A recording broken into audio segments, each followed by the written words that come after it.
Dans cette vidéo, nous allons parler de la réussite. Vous devez savoir, si vous venez d'une famille pauvre ou de basse moralité, vous devez savoir que la réussite, c'est quelque chose, c'est votre droit. Vous êtes né pour réussir, donc vous devez laisser personne vous dire le contraire. Donc, dans cette vidéo, nous allons parler de 10 lois incontournables pour réussir si vous venez d'une famille pauvre ou de basse moralité. Comme je le disais, la réussite, ce n'est pas un luxe pour les autres. La réussite, c'est votre droit. Peu importe l'endroit où vous venez, peu importe votre père, peu importe votre mère, dès lors que vous êtes venu au monde seulement, vous devez prendre conscience que la réussite est quelque chose qui est obligatoire. Si les gens ont réussi, vous aussi, vous pouvez le faire. 73% des milliardaires aux États-Unis sont issus de la première génération. C'est-à-dire que ce sont des gens qui ont bâti leur fortune à partir de rien. Parmi eux, on peut citer les Bill Gates. Parmi eux, on peut citer le Mark Zuckerberg. Parmi eux, on peut citer les Elon Musk.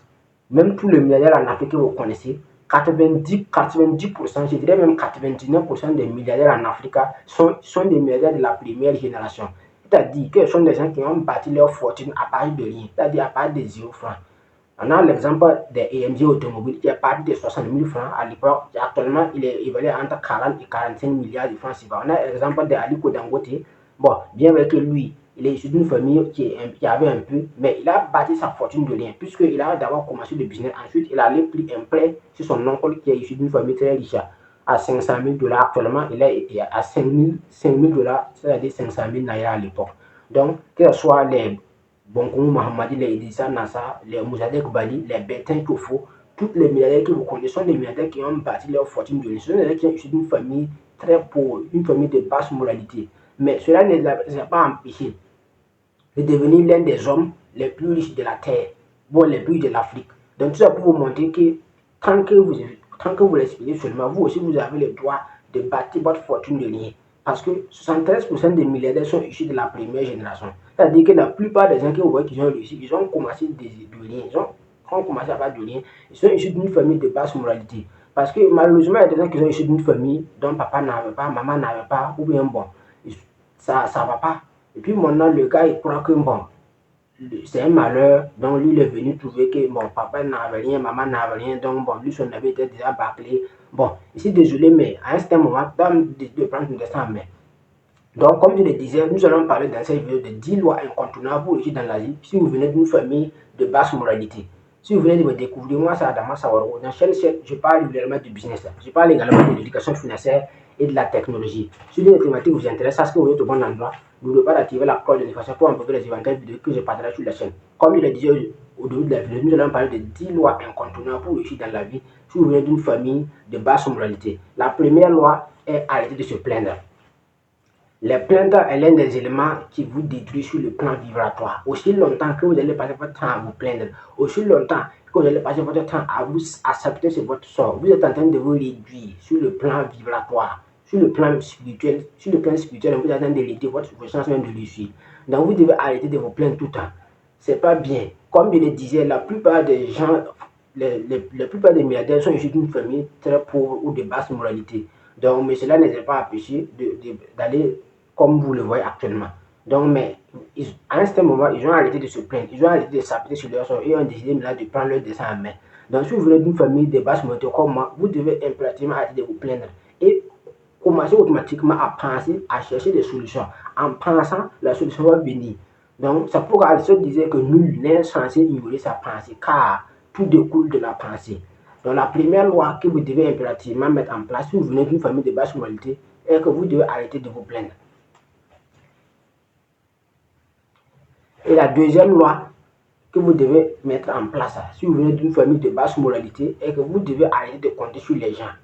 Si, entre parenthèses, parents, grands-parents, amis, collègues, membres du quartier, oncles, tantes, tout ce que vous voyez, que ce soit parents, amis, vous devez arrêter de compter sur les gens. Aussi longtemps que vous allez compter sur les gens, aussi longtemps que vous allez croire que personne va venir vous sortir de votre situation, je suis vraiment désolé, mais c'est comme vous avez décidé d'écrire votre nom dans la liste de ceux qui vont échouer dans la vie. Voilà, je dis et je le répète, aussi longtemps que vous allez compter sur les gens, aussi longtemps que vous allez s'asseoir en pensant que c'est quelqu'un qui va venir vous sortir de votre situation, je suis vraiment désolé, mais c'est comme si vous avez décidé d'écrire votre nom dans la liste de ceux qui vont échouer. Dans un certain moment de la vie, vous devez prendre votre destin en main. Take me your destiny. Donc vous devez prendre votre destin en main. Vous ne devez pas vouloir compter sur les gens. Cela ne veut pas dire que si quelqu'un vient vous aider, vous ne devez pas prendre. Mais vous devez à un certain moment même aller à la recherche même de votre avenir avec vos propres mains. Donc vous ne devez pas attendre que quelqu'un vienne vous aider. Cela ne veut pas dire qu'il faut devenir orgueilleux. Quand quelqu'un vous demande, essaie de vous aider, vous allez refuser l'aide. Non, je n'ai pas dit ça. Mais la majeure partie des cas, c'est quand toi-même tu as pris le chemin que les gens vont venir. Mais dès lors que toi tu attends que les gens vont venir t'aider, et si vraiment donner, les personnes ne va t'aider. Voilà, les gens ne vont jamais t'apporter de l'amour quand tu en auras besoin. Les gens ne vont jamais t'apporter de la compassion quand tu en auras besoin. Les gens ne vont jamais te donner de l'argent quand tu n'en auras besoin. Donc c'est quand tu n'en auras pas besoin, à chaque fois, c'est quand tu n'en auras pas besoin que les gens vont venir te donner. Les gens viendront te donner de l'amour quand tu n'auras pas besoin. Les gens viendront te donner de la compassion quand tu n'en auras pas besoin. Les gens viendront te donner de l'argent quand toi, tu n'auras pas besoin d'argent. Donc, à un certain moment, tu dois arrêter de compter sur les gens. Et la troisième loi, c'est ne jamais chercher l'amour de quelqu'un. Voilà, la troisième loi la plus que vous devez mettre en place. Si vous venez d'une famille de basse moralité, vous devez arrêter de chercher l'amour de tout le monde. Ce sont des causes perdues d'avance. Vouloir que tout le monde aime, vouloir faire les choses en disant que non, les gens avant. Il y a une chose que vous devez comprendre, vous ne pouvez pas réussir en vouloir éviter les critiques des gens. Peu importe ce que vous allez faire, peu importe ce que vous allez faire sur cette terre, les gens vont toujours vous critiquer. Voilà, peu importe. Même si vous voulez ne faire rien, restez en stand-by, c'est-à-dire vous ne faites rien. Même dans ça, il y a des gens qui vont venir vous critiquer. Par exemple, moi personnellement, je dis sur YouTube, il y a des gens qui vont venir me critiquer, qui vont venir dire que je parle trop, que les gars sa tête, les gars sa bouche, les gars ses yeux. Mais moi, je m'en fous de ces gens. Je m'en fous. Parce que moi, j'ai décidé de prendre mon dessin en main. Donc, personne ne peut m'arrêter. Je suis devenu inarrêtable. Donc, personne sur cette terre ne peut m'arrêter au fait. Donc, si vous voulez critiquer, si vous voulez laisser, si vous voulez commenter, si vous voulez ne commenter pas, ce n'est pas mon problème. Moi, je sais que j'ai décidé de prendre mon dessin en main. C'est ça la vraie révolution. Donc, à un certain moment, tu dois vouloir avoir l'amour de tout le monde. C'est comme vouloir poursuivre. Ça ne sert pas au fait. Tu ne peux pas avoir l'amour de tout le monde. Peu importe ce que tu vas faire seulement, il y a des gens qui vont te dire quelque chose seulement pour te décourager, pour te détruire. Donc souvent, il y a des gens même, le fait que tu vas les réussir même ne les plaît pas. Donc ces gens-là vont tout faire pour te dire des choses qui vont te décourager, c'est comme ça. Donc à un certain moment, tu dois conduire ton chemin et laisse ton succès parler. Évitez toujours de vouloir débattre avec les gens. Aussi longtemps que tu vas parler ton temps à débattre avec les gens, tu es en train de perdre ton énergie pour rien. L'énergie que tu vas utiliser pour faire les débats, tu dois concentrer cette énergie pour être focus sur tes objectifs au fait. Donc, la troisième loi, c'est éviter de vouloir avoir l'amour de tout le monde. Ce sont des causes perdues d'avance. Et la quatrième loi, comme je le disais, c'est prendre la responsabilité de réussir. La responsabilité de réussir ta vie. La responsabilité que c'est toi qui vas changer ta vie. La responsabilité de réussir. Tous les grandes puissances qui sont réussies, à un certain moment, ils ont tapé la main sur la table pour dire que non, stop, c'est top. Voilà, nous avons décidé de prendre notre responsabilité. C'est le cas de Burkina Faso actuellement avec le camarade, son excellence, le camarade président du MPCR et du Faso, le capitaine Ibrahim Traoré. À un certain moment, voilà, il fallait prendre une responsabilité de réussir. Personne ne va venir vous sauver. Voilà, tous les grands pays qui ont réussi dans la vie, à un certain moment, ils ont décidé de prendre le dessin en main, comme c'est ce qui s'est passé avec la Chine. La Chine, à un certain moment, les Chinois ont décidé de prendre le dessin en main. Ce qui s'est passé avec l'Inde, ce qui s'est passé même les États-Unis. Les États-Unis, c'est un pays colonisé par l'Angleterre. Les gens qui ne savent pas ça. L'Amérique a été colonisée par l'Angleterre. Mais l'Amérique a pris son indépendance depuis 1776, précisément à Philadelphie. Voilà, avec le général George Washington. Donc tout ça pour vous montrer que même l'Amérique, même les États-Unis ont été colonisés à un certain moment de son histoire. Même la France a été colonisée. Lors de la Seconde Guerre mondiale, on avait la France libre et la France occupée. Donc, et d'ailleurs, c'était le maréchal peut-être qui a signé l'armistice. Sinon, toute la France serait envahie. Le Sénégal de Gaulle a fui aller en Angleterre.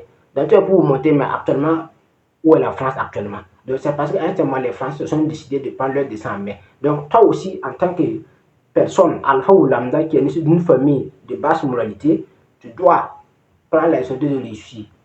Et c'est là maintenant que les vraies choses ont commencé. Et la cinquième loi indispensable pour réussir dans la vie, si tu viens d'une famille pauvre ou de basse moralité, c'est savoir utiliser tes 10 doigts pour prendre des, pour savoir utiliser tes 10 doigts pour faire quelque chose. Voilà, dès lors que tu sais déjà que tu viens d'une famille pauvre ou de basse moralité, tu dois savoir utiliser tes 10 doigts pour réussir.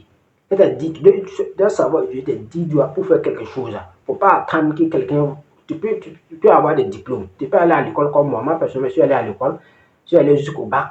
Après le bac, je suis rendu compte que bon, je suis allé à l'université, ça va être compliqué parce que papa, voilà, s'il tombe malade, qui va la soigner? Ma mère même, elle est tout le temps malade depuis son enfance. Bon, elle est née, c'est comme quelqu'un qui est né avec des maladies au fait. Donc, elle est tout le temps malade, elle est tout le temps malade. Donc, bon, moi-même, je vois que c'est compliqué. Donc, aller à l'université, aller chercher la licence, le master, puis venir chercher des stages, chercher à travailler, ça va prendre du temps. Donc, moi, personnellement, j'ai décidé de laisser les études après le bac et prendre mon dessin en main, utiliser mes 10 doigts pour réussir. J'ai commencé la vente ambulante depuis très tôt, depuis les 6e jusqu'en terminale. Donc, j'ai fait la vente ambulante avec les études, j'ai fait la vente ambulante avec les études. Et après le bac, j'ai décidé de laisser actuellement. Je me suis spécialisé dans un domaine spécifique et je continue d'évoluer, de faire ma carrière. Donc, c'est-à-dire, cela veut dire que si tu viens d'une famille de basse moralité, donc tu dois apprendre à Dieu te dire, tu dois pour faire quelque chose. Même si c'est pour aller travailler avec un enfant te payer, il faut aller faire, même si c'est la vente ambulante. Beaucoup de personnes ont honte de faire la vente ambulante. C'est comme je le disais au niveau de la troisième loi, ne jamais regarder les gens pour vivre. Donc, la vente ambulante, il y a des gens, même les grands commerçants de Ouagadougou, beaucoup ont commencé par la vente ambulante. Il y a des grands commerçants qui partent actuellement en Chine, qui partent actuellement en Turquie, en Inde, mais ils ont commencé par la vente ambulante. Donc, dans ça, tu te dis, tu dois pour faire quelque chose, que ce soit aller faire du manœuvrage, aller travailler avec quelqu'un. En tout cas, d'une manière ou d'une autre, tu dois savoir utiliser tes 10 doigts pour les doigts. Dès que tu as tes 10 doigts seulement, tu dois savoir utiliser tes 10 doigts pour façonner ta vie. Il ne faut pas attendre que quelqu'un va venir. Tout ça, ça va être compliqué. Peu importe ton diplôme, à un certain moment, il faut aller également faire quelque chose en attendant le travail ou en attendant, voilà. Donc, mais il ne faut pas laisser en stand-by pour dire que bon, je suis allé à l'école, je suis allé à des grands diplômes. Oh, pourtant, bon, le monde ne fonctionne pas comme ça. Actuellement, c'est la compétence ou rien. Donc, ça va utiliser les 10 doigts pour réussir ta vie si tu viens d'une famille de pauvreté ou de basse moralité. Et la 6e loi, c'est l'humilité. Être humble. L'humilité est l'un des éléments les plus importants que tous les grands hommes ont. Peu importe ce que tu gagnes, peu importe ta connaissance, peu importe ta richesse, peu importe ce que tu as, il faut être humble. Voilà, c'est dans l'humilité que Dieu va t'élever au fait. Voilà, si tu viens d'une famille de pauvres ou de basse moralité, il faut arrêter de vouloir te montrer, vouloir prendre tes dernières économies pour habiller ou pour acheter le dernier téléphone pour montrer aux gens que tu as l'argent. Il y a des gens qui sont comme ça. Ils viennent d'une famille pauvre, mais il veut tout faire pour montrer aux gens que lui il est riche ou que lui il a l'argent. Donc l'humilité c'est un élément assez important que vous devez travailler à avoir. Parce que Dieu ne va jamais élever quelqu'un qui n'a pas humble. La plupart des hommes que Dieu a élevés, à la base, Dieu vous rend compte que la personne de nature, il est humble ou elle est humble. Donc cela est très important. Plus tu es humble, c'est Dieu qui va t'élever. Plus tu vas vouloir élever, donc ça ne va pas aller nulle part. Donc l'humilité aussi est un élément assez important si seulement si tu viens d'une famille de basse moralité et que tu veux aller du chemin en chemin ou de conquête en conquête.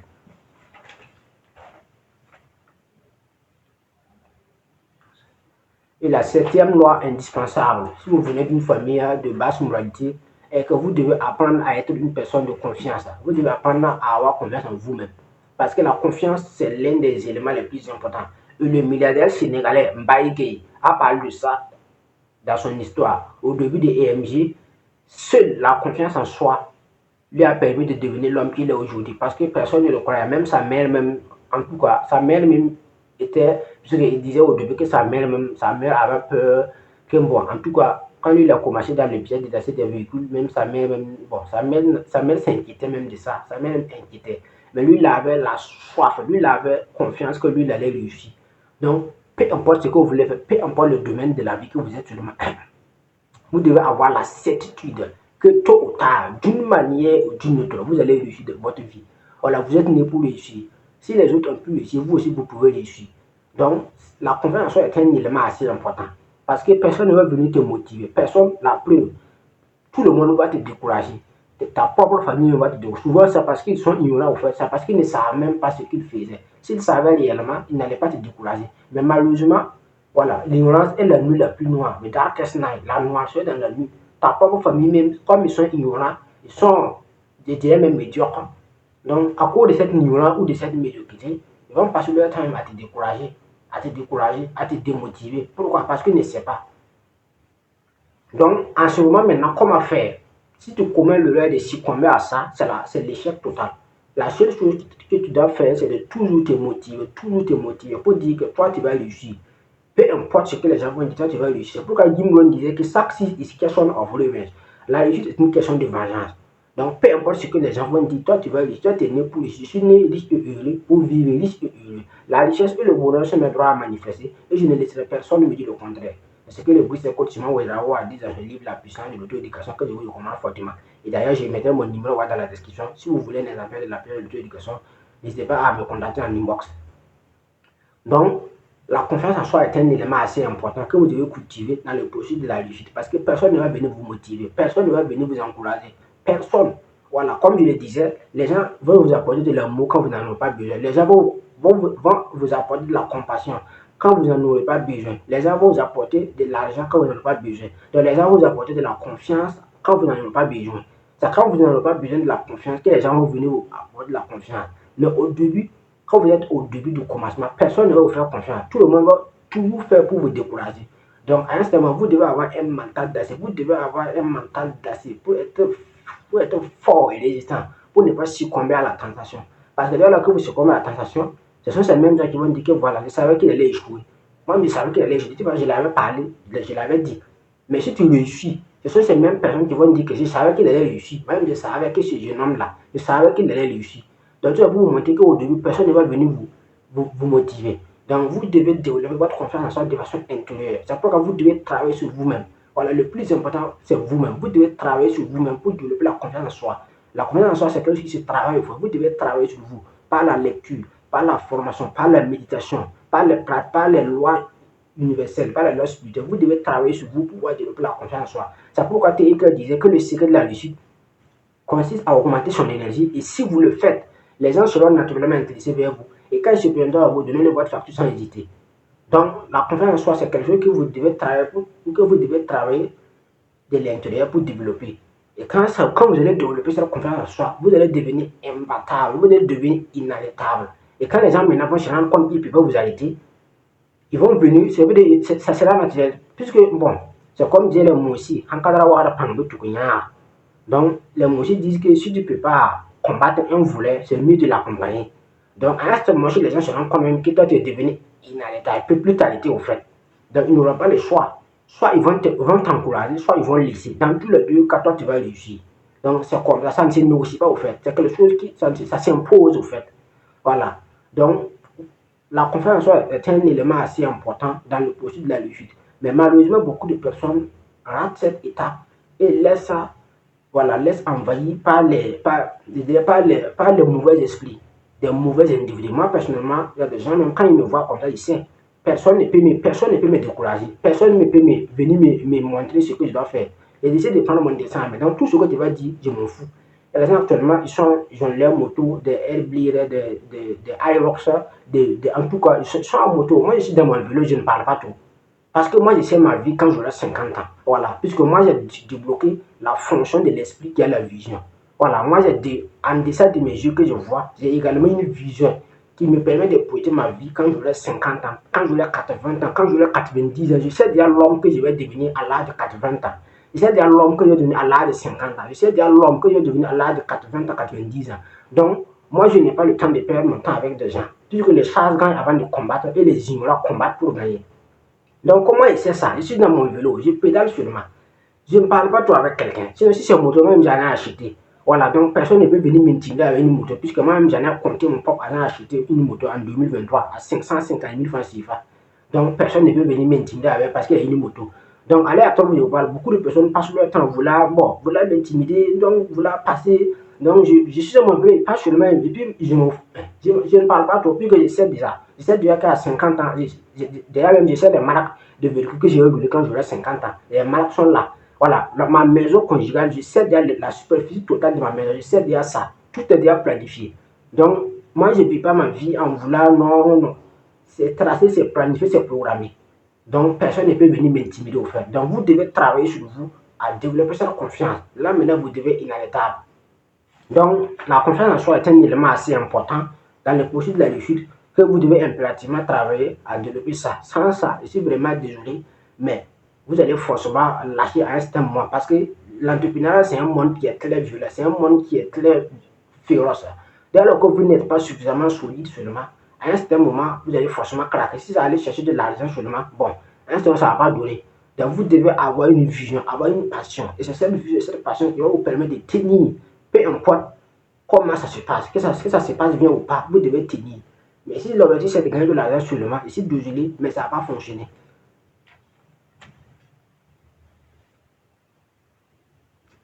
Et la huitième loi, qui est l'une des lois les plus importantes, est apprendre à investir très tôt. Vous devez apprendre à investir très tôt.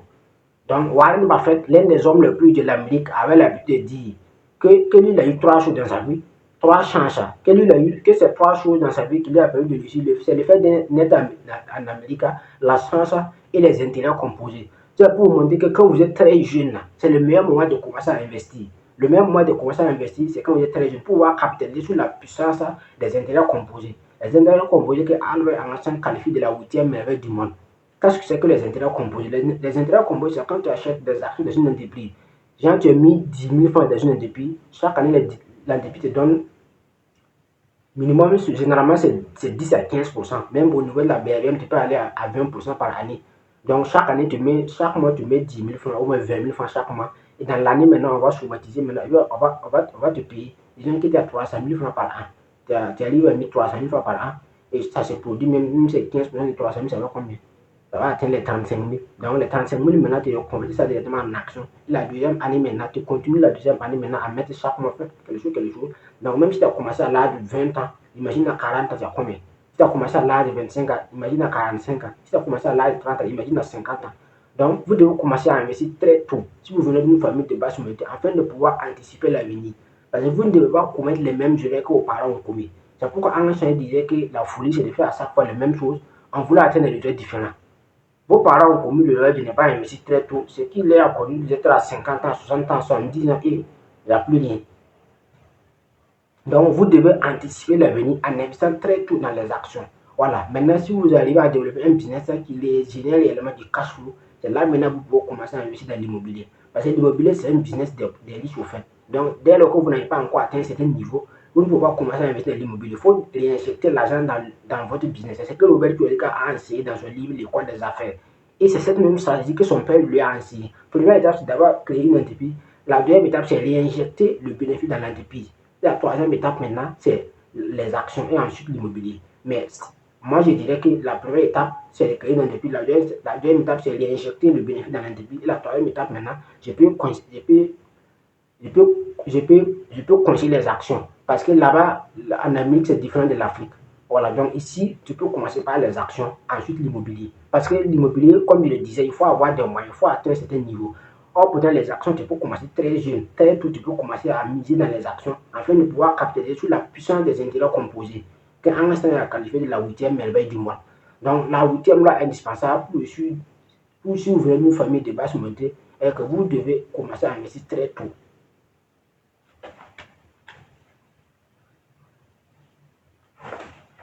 La neuvième loi indispensable est la loi du faible commencement. Si vous venez d'une famille de basse moralité, vous devez apprendre à commencer avec très peu.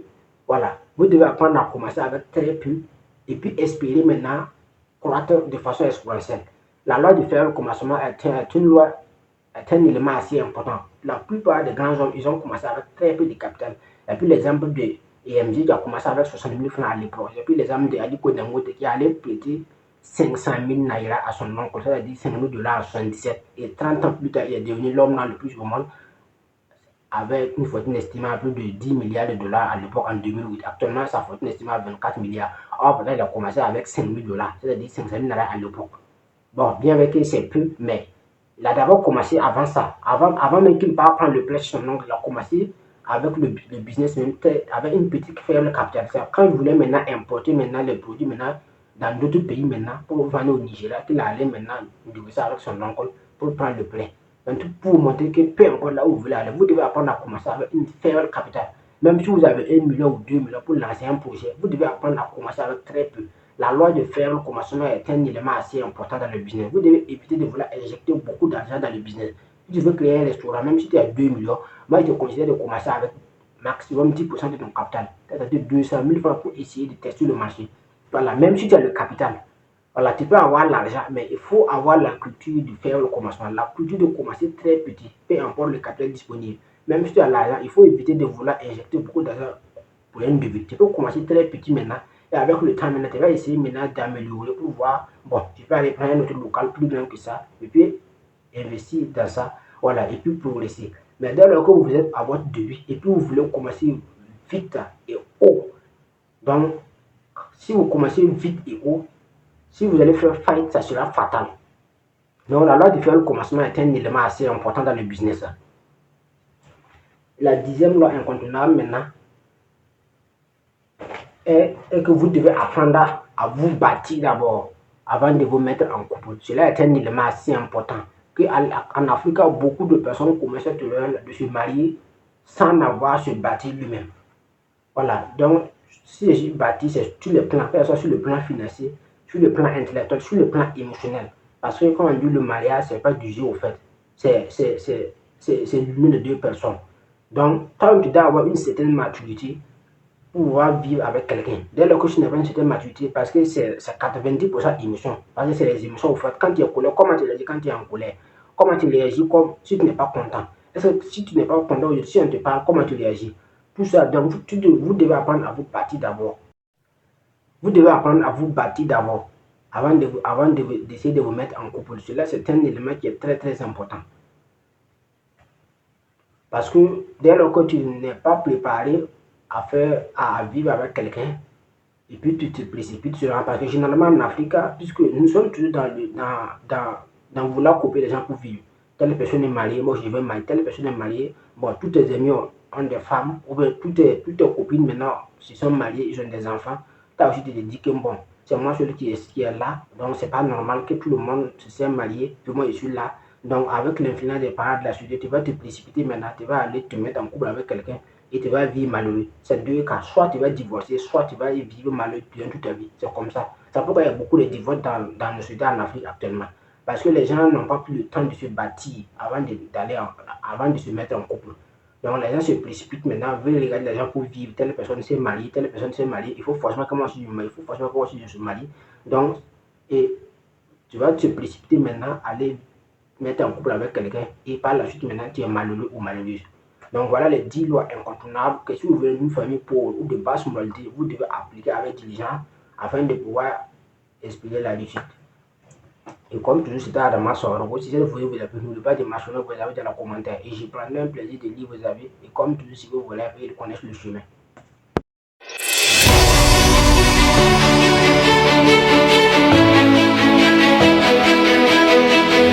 Du haut niveau dans l'univers de la littérature, de l'éducation pratique, pragmatique et de la réalisation. Comme annoncé, le jamais vu et le jamais fait seront maintenant vus et faits avec les ambitieux et sages d'Afrique et du monde à travers le best-seller La puissance de l'auto-éducation du #1 greatest coach Simon Ouedraogo.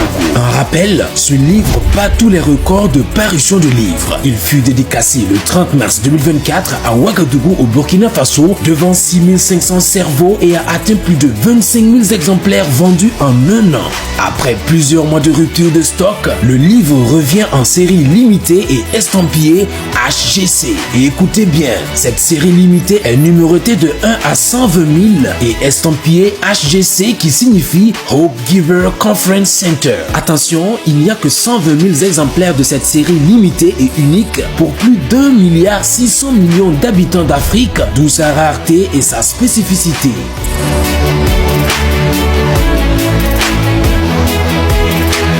Achetez maintenant ou le plus tôt que possible votre série limitée La puissance de l'auto-éducation et devenez membre du plus grand, plus important et nécessaire centre de conférences intégré du continent. En avantage, votre nom, prénom et numéro du livre sont inscrits dans le plus grand livre du centre de conférences HGC et dans le générique du film documentaire retraçant la réalisation étape par étape du centre.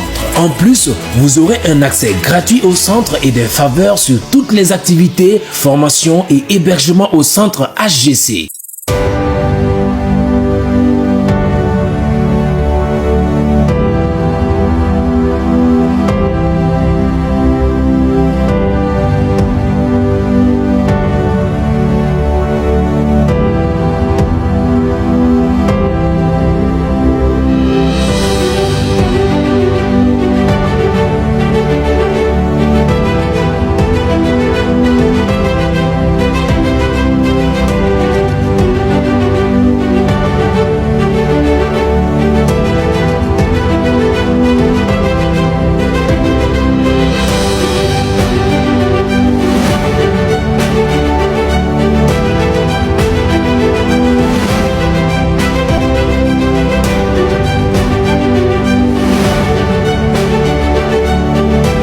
Notez bien, date de début des travaux de construction, avril 2026, date de vente et distribution de la série limitée du 21 janvier 2026 au 2 janvier 2027, date prévue d'inauguration, novembre 2028, lieu Ouagadougou au Burkina Faso, à Koubri, en bordure de